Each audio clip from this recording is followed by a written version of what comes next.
Imagining new technologies is easy. Figuring out how to bring them into the real world is much harder. If you're trying to design something futuristic, chances are you're waiting on the materials available to catch up with your idea. Battery technology is an area that has seen little progress in innovation, but there are some exciting solutions that can help us to reimagine what mobility will look like in the future. Prologium makes a solid-state battery. The battery in your phone is also lithium-based, but it uses a liquid to move energy around. This means they get hot, they're more flammable, and they can explode. Remember the Note 7? Solid-state batteries use solid electrodes and electrolytes, making it much more stable. There are a few reasons why we think solid-state batteries are going to be the next big thing.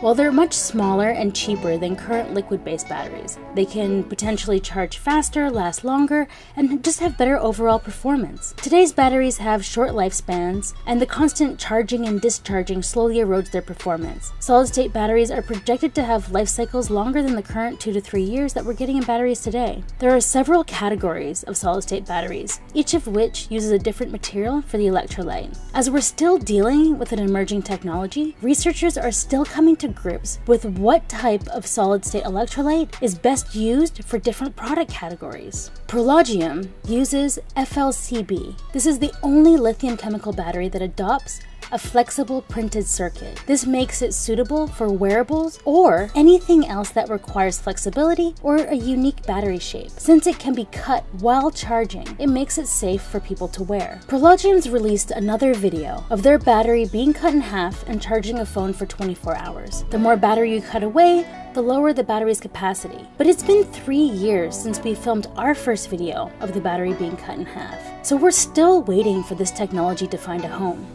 It seemed very simple. The wearable market was going to grow, and it is. But we have yet to see Prologium appear in mainstream products. Frustratingly, the battery of our electronics is the one component that has yet to see a significant improvement. Processors, displays, and form factors have all taken dramatic leaps forward, but the battery only improves a few percent a year, and the improvements to daily battery life come primarily from the CPU and display improving their power consumption, not from the battery itself. We're hoping that this will be the year that solid-state batteries finally find a home in wearables. But they're not the only game in town, and maybe that's why they haven't caught on. Hydrogen fuel cells are the EV battery of choice in Japan. There's only a few countries in the world that are all in on hydrogen power, and Japan is one of them. Meanwhile, Aqua Battery's Blue Battery stores electricity using only water and table salt. This is a radically new way to store energy, and it's environmentally friendly. Nanowires are hoping to be the base of a battery that never dies. Nanowires are thousands of times thinner than a human hair and made of gold. They're suspended in an electrolyte gel to avoid snapping while charging. Copper foam substrate is another version of the solid-state battery, though its 3D structure allows for a more efficient and less linear transfer of energy. Over-the-air charging is also possible thanks to U-beam. It uses ultrasound to transmit electricity. Power is turned into sound waves, inaudible to humans and animals, and then transmitted and converted back upon reaching the device. But graphene is truly one of those technologies to get excited about. It's 200 times stronger than steel. It's the thinnest material on Earth.